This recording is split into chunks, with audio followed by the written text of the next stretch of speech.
Well, hello, and welcome to the Deluxe Mixing Podcast. As ever, welcome back if you're returning, and hey, if it's your first time. And you know what? For once, we're actually going to talk about something strictly recording-based. So today, I'm going to talk to you about how to record better vocals. Exciting. Now, don't tell your singer or rapper this, but the vocal is the most important part of the track. I know, the truth is terrible. So here we go on the adventure of how to record vocals. Sometimes it will just be magical. An artist will open their mouth, do the thing they do, and you'll just be sitting there in awe, and it's done. Gold. Unfortunately, I can only really name 3 singers I've recorded in my life who are like this. That's Amy, who's dead, Nikki James, an incredible talent, and I can only describe as a male version of Tina Turner, if you can imagine that, also sadly dead, and a lovely guy called Neil Gow, who is not dead and should be famous, but unfortunately isn't. However, more times than not, it's damn hard work to record vocals, and the best way to make it go well is to be prepared. Unlike everything else you record, the singer is the instrument, so it's half technical, half mental. Now this guide, this pep talk, isn't about specific settings or anything, but more about the things you should really concentrate on when recording vocals. So, what kind of mic should we use? Well, if you only have one decent mic, fine, then that's your vocal mic.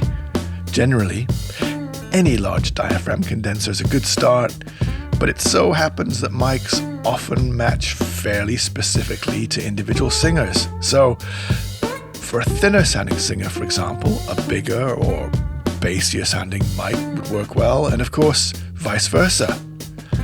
So what's perfect for one person may not be for the next, so by all means, try a few, and, importantly, don't hold any preconceptions about what you expect to work best.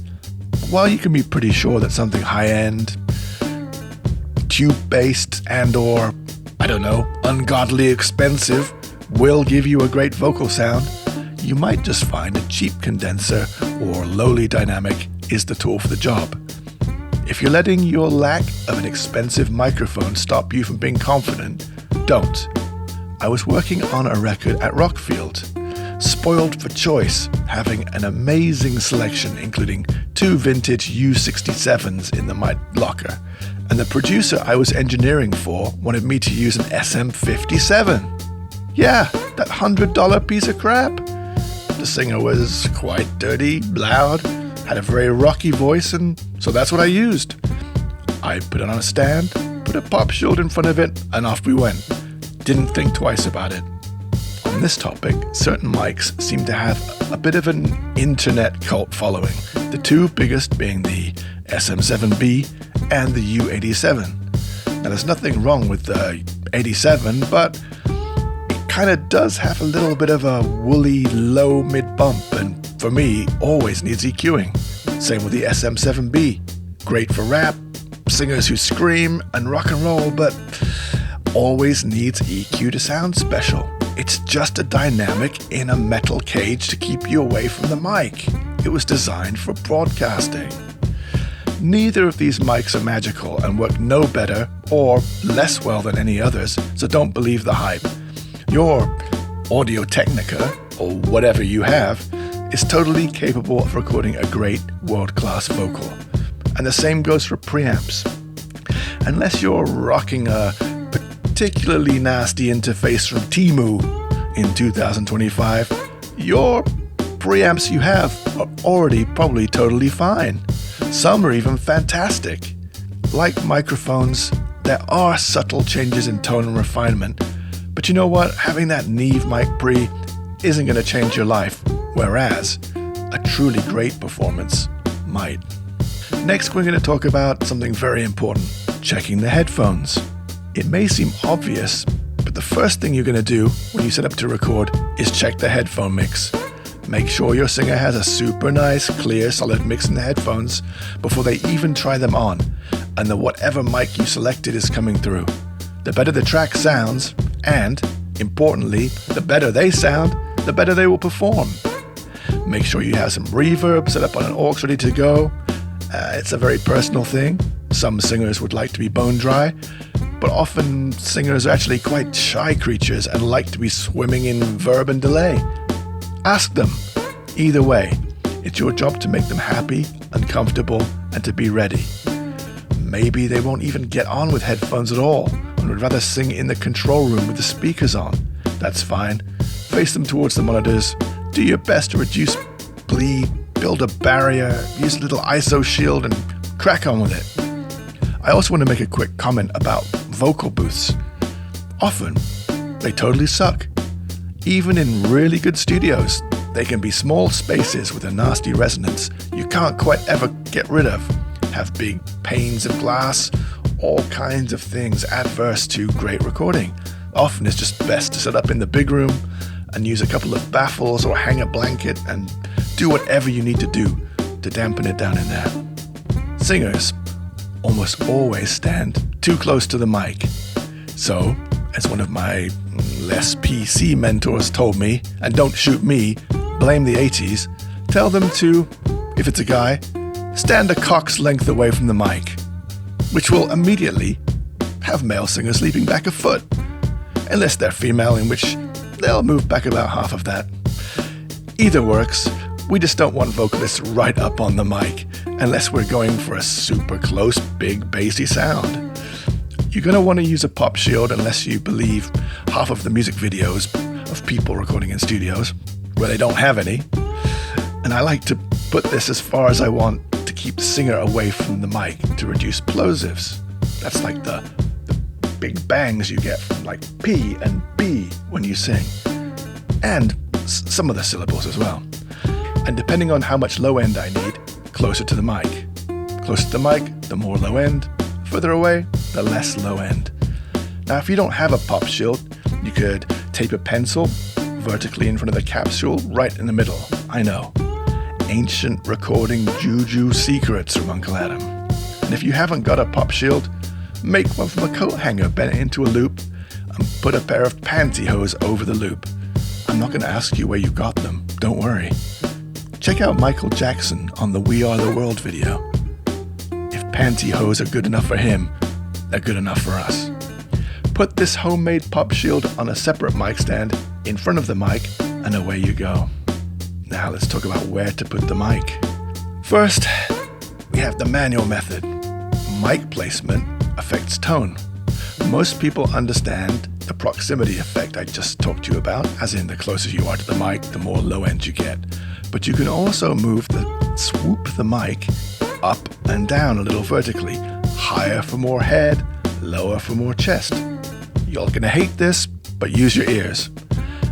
As far as processing, listen and then take action. Get your level set and leave plenty of headroom, as I assure you, your singer will be way louder when they are actually recording than when they're singing as a test. Aim to leave at least around, let's say, 10 dB of headroom on the peaks. An easy way to get a great recording level is to throw an old school VU meter on the channel and aim for the needle to pop around the 0 mark, and it's fine if it goes over a little occasionally at the loudest parts.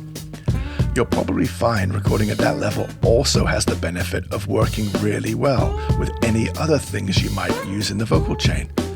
Now, you might not have any outboard and just record straight into the mic input of your interface, and that's fine. You'll just need to do a bit more work later to get a killer sound. If you do have some outboard, however, let's keep going. When engineering, I would almost always record a vocal with hardware EQ and compression on the way in, though pretty conservatively. I know from experience, almost any vocal will need a little lift in the top end, so a 10K shelf is a good place to start, and maybe even use the HPF to roll off some rumble if it's an issue, or better yet, use the filter switch on the mic if it has one. First, to see where you are. Go easy on the way in with EQ and concentrate on fixing problems like a muddy mid-range if you do. If you're not in a room that allows good separation to hear what you're doing, just wait until later. As far as compression, generally a few dBs of gentle compression at 4:1 will make everyone's life better. Try a slower attack and a faster release. Once your singer gets going, get ready to attenuate the gain, as they will no doubt start to sing louder than they did at the start, and watch that compressor threshold, tweaking it as you need to. Another good tip is if a singer is singing sharp, turn them up in the headphone mix, and if they're flat, turn them down a little bit. Gold! By all means, whack another compressor on the channel in the DAW if you need to, if it helps the artist hear themselves. Some love it, some hate it. Ask what they prefer, and don't forget to check the headphone mix again after they start singing. I can't stress this enough, and it's an error I have seen made constantly that really makes the difference to the artist. So, what really matters? Well, the next part is about the performance. Honestly, it's all about the performance anyway. It takes time to warm up, but record from the very beginning just in case. My advice is to make it as quick and painless as possible and compile a master take from several takes, usually done in relatively quick succession. Then go back and look with a microscope and grab the parts you need to make a fantastic performance. And if there's anything missing at that point, just drop them in, old school. Fix, then move on. Speed is good, as speed means your singer is less tired.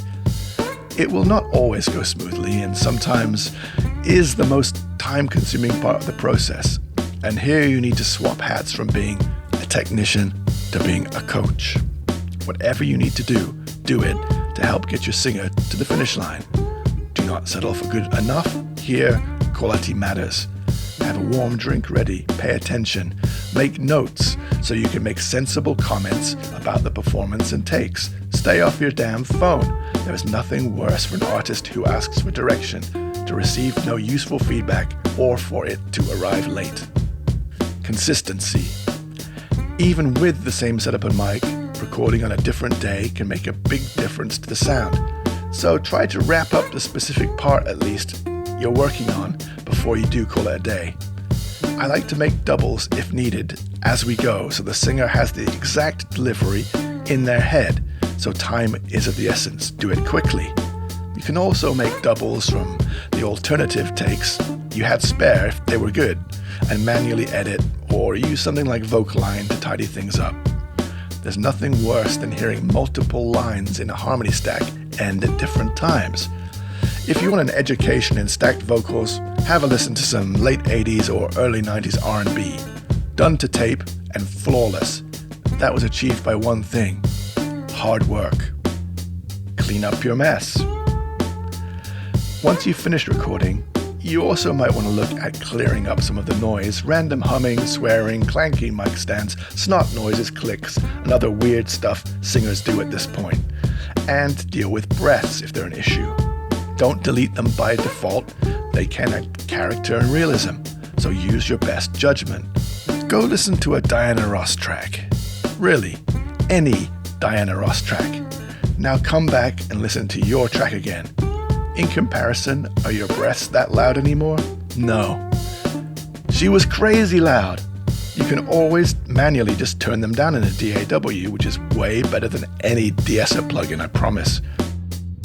It is, however, a good idea to delete the ones on BVs if in a stack and let the lead vocal be the one that breathes. Again, this judgment, this artistry as an engineer is what you need to develop to deliver killer vocals.